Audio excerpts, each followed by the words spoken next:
تو یہ کافی کمپلیکس معاملہ۔ مین وائل جو قطر کے فارن منسٹر ہیں اور پرائم منسٹر بھی ہیں، ان کی دوحہ میں برطانیہ کے جو ڈیفنس منسٹر ان کے ساتھ ملاقات ہوئی، کافی کچھ یہاں پر چل رہا ہے۔ مین وائل سینٹ کام نے کیا کیا؟ سینٹ کام نے ایک ایمیج جاری کر دی ہے جس میں B-2 بامبرز کو ری فیول کیا جا رہا ہے سعودی عربیہ کی جو ایئر سپیس ہے اس کے اندر۔ اب آپ کو بتایا کہ ویسٹرن میڈیا سعودی عربیہ کے حوالے سے یہ خبریں چلا رہا ہے کہ جناب علی سعودی عربیہ شامل ہے اس جنگ میں اور براہ راست سپورٹ کر رہا ہے، اور یہ بھی امریکہ کو کہہ رہا ہے کہ وہ جنگ جاری رکھے ایران کے خلاف، جو کہ ظاہر ایک پروپیگنڈا ہے اور سعودی عربیہ سے ڈینا کر رہا ہے۔ اب دیکھیں نا، سینٹ کام کو یہ تصویر جاری کرنے کی ضرورت کیوں پیش آئی؟ ایک بہت مکاری اور چالاکی یہاں پر دکھائی گئی ہے تاکہ یہ بتایا جا سکے کہ سعودی عربیہ ہمارے ساتھ ہے۔ تو ان کی ایئر سپیس کے اوپر B-2 بامبرز ری فیول ہو رہے ہیں، اس تصویر کو جاری کرنے کا مقصد کیا ہے؟ صرف یہ دکھانا ایران کو کہ دیکھو دیکھو سعودی عربیہ ہمارے ساتھ۔ تو یہ ساری سازشیں بھی یہاں پر چل رہی ہیں۔ ایران کے جو صدر ہیں ان کو کال ریسیو ہوئی ہے یورپین جو کونسل کے پریزیڈنٹ ہیں ان کی کال موصول ہوئی ہے، اور ایران کے صدر نے کہا کہ اسٹریٹ آف ہرمز جو ہے وہ صرف اگریسرز اور ان کے سپورٹرز کے لیے بند ہے، اگر آپ ان کے سپورٹرز نہیں ہو تو یہ آپ کے لیے کھلا ہے۔ اور ایران کے صدر نے وارن کیا کہ اگر کوئی اور ملک اس جنگ میں شامل ہوگا اور ہمارے اوپر اٹیک کرے گا تو اس کے سیریس کانسیکوینسز جب آئیں گے۔ نتنیاہو یورپینز کو کہہ رہا ہے کہ تم بڑی جو ہے وہ کریج نہیں دکھا رہے، تمہیں ایران پر جنگ میں حصہ جو ہے وہ بننا چاہیے، یہ ساری وہ باتیں کر رہا ہے، اور یورپین کونسل کے صدر ایران کے صدر کو کال کر رہے ہیں۔ تو یہاں پر کچھ یورپین حکومتیں سٹانس بھی لے رہی ہیں، اٹلی، اسپین اور فرانس مسلسل رابطے میں بھی ہے ایران سے۔ تو کیا اس کا کوئی لنک ہے کہ ایران سے جو رابطہ ہے اور ادھر پھر وہ کچھ اقدامات بھی اٹھا رہے ہیں؟ کیونکہ ایران نے کہا ہے کہ اسرائیلی ایمبیسڈر کو نکالو تو اسٹریٹ آف ہرمز تمہارے لیے کھلا ہوا ہے۔ تو کیا یہ کوئی ایسی بیہائنڈ دا سین کوئی بات چیت چل رہی ہے کہ وہ یورپین کچھ اقدامات اٹھا رہے ہیں، ایئر سپیس بند کر دی، اس کا مطلب کہ ملٹری پرپز کے لیے وہ استعمال نہیں ہو رہے، وہ بتانا چاہ رہے ہیں ایران کو، تو ایران ان کے لیے کوئی کنسیشنز دے؟ کیا یہ اس کا تعلق اس بات سے ہے؟ لیکن کافی یورپین ملک جو ہے وہ ایران کے ساتھ رابطے میں ہے، ایران ان کو ایک ہی بات کنوے کر رہا ہے کہ بھائی ہم تو اسٹریٹ آف ہرمز آج تک بند نہیں کیا، اگر کیا ہے تو ان کے حملے کی وجہ سے کیا ہے، اور یہ انہی کے لیے بند ہے، باقی کسی کے لیے بند نہیں ہے۔ جس کی بیسز استعمال ہوگی، جس کی ایئر سپیس استعمال ہوگی، جو لاجسٹک سپورٹ دے گا، اس کے لیے بند رہے گا۔ اچھا، اسی درمیان جب وہ حزب اللہ، ٹھیک ہے نا، ان کے شدید تر حملے اس وقت ہوئے ہیں، بہت انٹینس اٹیک جب انہوں نے کیا ہے، جس میں راکٹس بھی ہیں، جس میں میزائل بھی ہیں، جس میں ڈرونز بھی ہیں، اور ہائفا اور ناردرن اسرائیل جو ہے وہ یہاں پر اٹیکس کیے گئے ہیں۔ ہائفا کے اندر جو اٹیک ہوا ہے اس میں جو سٹیلا مارس بیس ہے، یہ نیول بیس ہے، اور یہ اسٹریٹجک بیس ہے، اس کو جناب علی گائیڈڈ میزائل کے ساتھ نشانہ بنایا گیا۔ یہ ان کی سب سے بڑی نیول بیس آپ اس کو کہہ سکتے ہیں، سب سے اسٹریٹجک لیول کی نیول بیس کہہ سکتے ہیں۔ اور ان کی چالاکی دیکھیں، جہاں پر انہوں نے یہ بیس بنائی ہے اس کے ساتھ ہی ایک ہنڈریڈز آف ایئرز کا ایک پرانا چرچ بھی موجود ہے، تو اس کے بالکل ساتھ جا کر انہوں نے یہ بیس بنائی ہے تاکہ کل کو یہاں پر کوئی جنگ ہو اور حملہ ہو تو ہم کہیں گے دیکھو یہ فلاں ملک جو ہے وہ چرچز کے اوپر اٹیک کر رہا ہے، یعنی ایران کر رہا ہے، حزب اللہ کر رہا ہے، دیکھو یہ چرچز کے اوپر یہ اٹیکس کر رہے ہیں۔ تو آپ ان کی مکاریاں دیکھیں، تو اس کو جو وہ حزب اللہ نے نشانہ بنایا ہے، اس کے علاوہ میرون ایئر بیس کو نشانہ بنایا ہے، اس کے علاوہ نشریم جو بیس ہے اس کو نشانہ بنایا ہے سویم آف ڈرونز کے ساتھ۔ تو یعنی ملٹیپل بیسز ہیں، ایئر بیسز ہیں، نیول بیسز ہیں جن کو حزب اللہ نے نشانہ بنایا۔ یہ 100 سے زیادہ راکٹس، میزائل اور ڈرونز انہوں نے فائر کیے ہیں۔ اسرائیلی میڈیا بتا رہا ہے کہ ہائفا میں بہت سارے ایسی لوکیشنز ہیں جہاں پر میزائل گرے ہیں اور راکٹس گرے ہیں، کم سے کم 15 راکٹس جو وہ ہائفا کے اوپر فائر کیے گئے ہیں، اور جو ہائفا بے کا ایریا ہے یعنی کہ جو بندرگاہ کا ایریا ہے وہاں پر بھی ڈرونز، میزائل اور راکٹس آئے ہیں۔ اور حزب اللہ یہ بتا رہی ہے کہ ہم نے اسپیشلائزڈ جو راکٹس ہیں وہ استعمال کیے ہیں ہائفا کو اٹیک کرنے کے لیے۔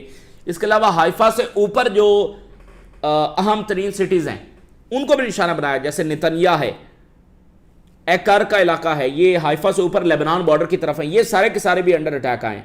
اسرائیلی میڈیا، راکٹس فیل ان 5 لوکیشنز ان ہائفا، اب گر رہے ہیں، ان کا ایئر ڈیفنس حزب اللہ کے راکٹس، میزائل اور ڈرونز بھی نہیں روک پا رہا ہے، اور وہ ہائفا کے اندر گر رہے ہیں۔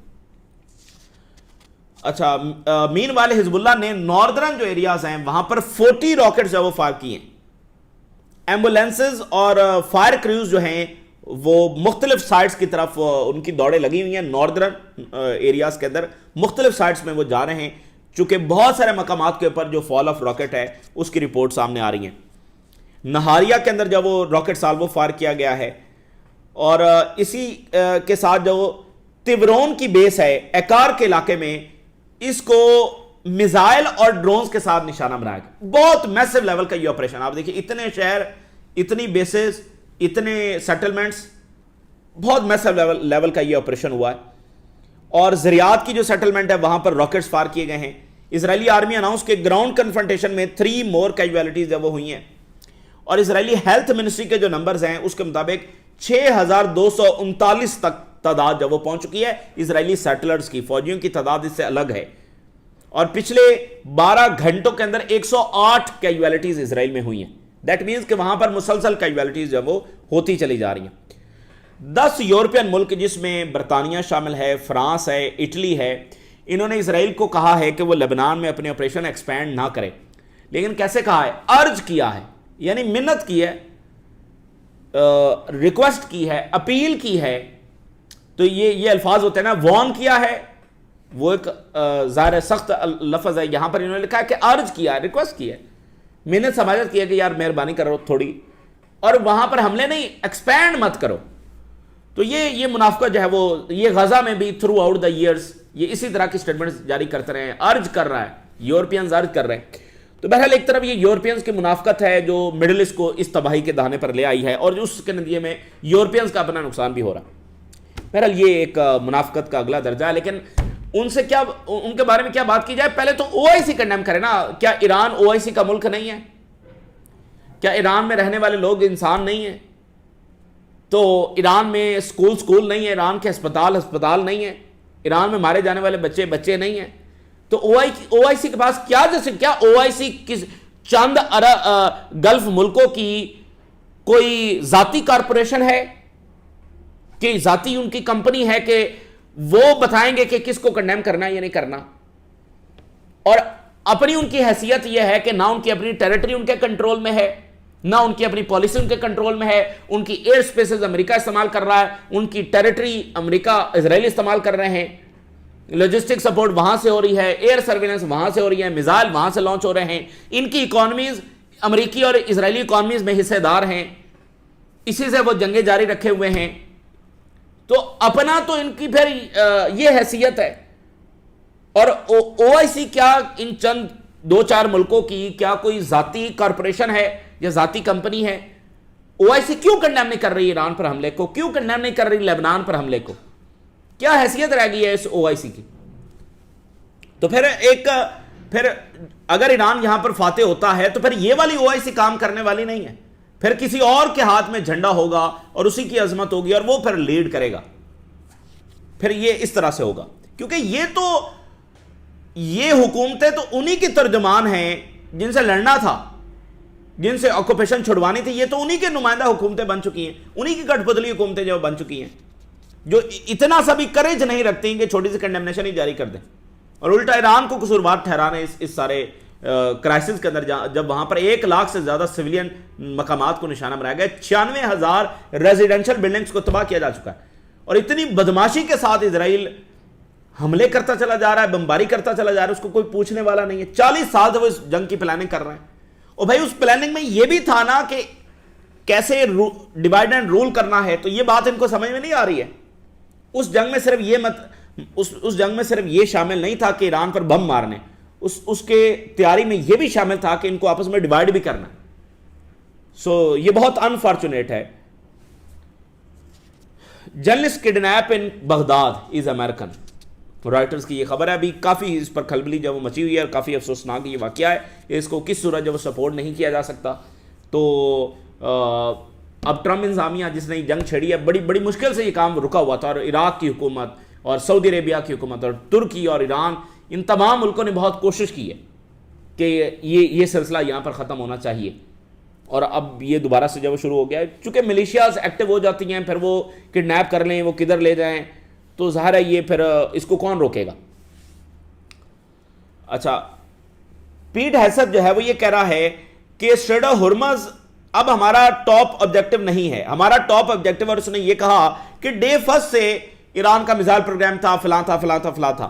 اچھا اگر اسٹریٹ آف ہرمز کھلوانا ہے تو ہم لیڈ ضرور کریں گے لیکن باقی ملک ہمارے ساتھ ہے. پچھلے 48 گھنٹوں میں 2 بڑے واقعات ہوئے, 2 نئے بیانیے جب بنے. ایک نیا بیانیہ یہ بنا ہے کہ ایران میں رجیم چینج ہو گیا ہے. اس کو ٹرمپ نے بھی پہلے کہا, پھر وائٹ ہاؤس نے کہا, پھر باقی جو ان کے عہدیدار ہیں وہ بھی اب اسی طرح سے بات کر رہے ہیں کہ رجیم چینج ہو گیا ہے.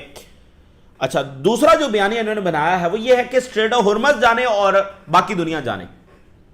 پہلے ٹرمپ نے کہا کہ جس نے تیل لینا ہے جا کر لے لے, ہم اسٹریٹ آف ہرمز نہیں کھلوائیں گے. اور اب یہ پیٹ ہیسپ نے یہ بات کی ہے پہلی بار کہ اسٹریٹ آف ہرمز ہماری پریورٹی نہیں ہے, وہ بند ہے تو بند ہے, اگر کھلوانا ہے تو پھر باقی ملک آئیں اور پھر ہم لیڈ کر لیں گے, لیکن ہماری وہ پریورٹی نہیں ہے. یہ پہلی بار ہو رہا ہے. حالانکہ پچھلے 10 دنوں سے تو ساری جنگ 15 دنوں سے وہ اسٹریٹ آف ہرمز کی بنی ہوئی تھی, اسی کے لیے تیاری ہو رہی تھی. اب اچانک انہوں نے پینترا مار لیا, لیکن یہ پینترا کام نہیں کرے گا. یہ اگین چونکہ ایک ایسے انتظامیہ ہے جس کو نہ ہی اکانومی کا پتہ ہے, نہ ہی سیکیورٹی کا, نہ ہی ریجن کا, نہ ہی ایران کا. تو یہ اب یہ جو بنا رہے ہیں اسٹریٹ آف ہرمز جانے اور سعودی عربیہ جانے اور یورپ جانے اور جاپان جانے, ہمارا اس سے کیا لینا دینا, ہمارا تو آئل وہاں سے آتا نہیں ہے. یہ اس درجے کی آپ کہہ لیں کہ ان ریئلسٹک بات ہے. میں چھوٹی سی رپورٹ آپ کے سامنے رکھتا ہوں. آج فائنینشل ٹائم نے لکھا ہے کہ عالمی سطح کے اوپر جو امریکی ٹریجری ہے, امریکی بانڈز ہیں, ان کو سیل کرنا جب وہ شروع کر دیا گیا. دیکھیں آئل تو کیلیفورنیا کے لیے جاتا ہے نا, اور گیس تو ان کی ٹیکنالوجیکل انڈسٹریز کے لیے جاتی ہے نا. اچھا اسٹریٹ آف ہرمز سے تمہارا کوئی تعلق نہیں ہو تو پھر یہاں سے آئل یوان میں بکے گا. پھر اچھا آئل پرائسز پوری دنیا میں بڑھیں گی, ان کی کمپنیز ایشیا میں لگی ہوئی ہیں, وہاں پر مہنگی چیزیں بنیں گی, مہنگی جا کر امریکہ میں فروخت ہوں گی, تو پھر انفلیشن بڑھے گی. اس کے ساتھ گیس پرائسز امریکہ میں اوپر جا چکی ہیں. ٹیکنالوجیکل انڈسٹریز چل ہی نہیں سکتی جو ہیلیم گیس قطر سے آتی ہے. اور اسٹریٹ آف ہرمز ایران کے کنٹرول میں ہے تو دنیا کا 20-25-30% جو انرجی ریسورسز ہیں اس کے کنٹرول کے اندر ہیں. اور سب سے بڑھ کر یہ جو اس رپورٹ کے اندر لکھا ہوا ہے کہ امریکی بانڈز دنیا نے خریدے ہوئے ہیں ٹریلینز آف ڈالرز کے, وہ ممالک نے بیچنا شروع کر دی ہیں. صرف ترکی نے جب سے جنگ شروع ہوئی ہے $22 بلین کے بانڈز بیچے ہیں. کیوں بیچے ہیں؟ کیونکہ آئل پرائسز اوپر جا رہی ہیں. وہ جو آئل پرائسز اوپر جا رہی ہیں اس کو وہ بیلنس کر رہے ہیں بانڈز کو بیچ کر. وہ جو زیادہ پیسے پے کرنے پڑ رہے ہیں نا, تو زیادہ پیسے کہاں سے آئیں گے؟ تو جنہوں نے بانڈز لے کر رکھے ہوئے تھے امریکی ٹریجری سے جو خریدے ہوئے تھے وہ بیچنا شروع کر دیے. تو امریکی ٹریجری جو ہے اس کے اوپر پریشر آ گیا کیونکہ پوری دنیا نے بیچنا شروع کر دیے اور ڈالر نیچے سے نیچے جاتا چلا جا رہا ہے. تو یہ مطلب ان کی اکانومی یہاں پر کھڑی ہوئی ہے اسٹریٹ آف ہرمز کے اوپر. اب وہ اچانک سے کہہ رہے ہیں یہ ہمارا مسئلہ نہیں ہے, یہ اس کا مسئلہ ہے, جس نے تیل لینا ہے. او بھائی یہ اس طرح سے بات ہے ہی نہیں کہ اچھا امریکہ کو فرق ہی نہیں پڑے گا اسٹریٹ آف ہرمز بند رہے. تو ان کو اندازہ بھی نہیں ہے. اگر بات یہ ہے کہ اب یہ بات کر کیوں رہے ہیں, اس کا مطلب کہ یہ ان کو اندازہ ہوا کہ یہ کھلوا نہیں سکتے. اگین ابھی بھی یہ گراؤنڈ اٹیک اور یہ سارا کر سکتے ہیں, لیکن یہ کہنا کہ اسٹریٹ آف ہرمز جانے اور یہ ملک جانے, دیٹ مینس کہ 15 دنوں سے تو تیاری اسٹریٹ آف ہرمز کو کھلوانے کی ہو رہی تھی. اب اچانک سے کہہ رہے ہیں کہ نہیں جی وہ جانے اور اسٹریٹ آف ہرمز جانے, دیٹ مینس کہ یہ ان کو اندازہ ہوا کہ ہم کھلوا نہیں سکتے اور جنگ میں ہم بہت برے طریقے سے مزید ٹریپ ہو جائیں گے. تو یہ گراؤنڈ اٹیک کر بھی سکتے ہیں, لیکن یہ اس بات کا ثبوت ہے کہ ان کو بھی پتا ہے کہ وہ کوئی ڈیسائسو رزلٹ وہاں سے جب وہ آئے گا نہیں. اور اسٹریٹ آف ہرمز ایران کے کنٹرول میں ہے, دیٹ مینس کہ دنیا کی اکانومی اور امریکن اکانومی ان کے کنٹرول میں ہے. ٹھیک ہے نا, یہ اس طرح سے جب معاملہ چل نہیں سکتا. بہرحال اس کے ساتھ یہ بھی بتا رہے ہیں گلف کو کہ تمہارا آئل بند ہوا ہے نا, تو تم جا کر کھلواؤ اور کم سے کم اس جنگ کا جب حصہ بنو. تو یہ کائنڈ آف یہ چیز بھی ساتھ ساتھ جاری ہے. تو یہ اس وقت کی تازہ ترین ڈیولپمنٹس ہیں جو سامنے آ رہی ہیں, جو آپ کے ساتھ شیئر کیا. اپنی رائے ضرور آگاہ کریں. اجازت دیجیے, اللہ حافظ.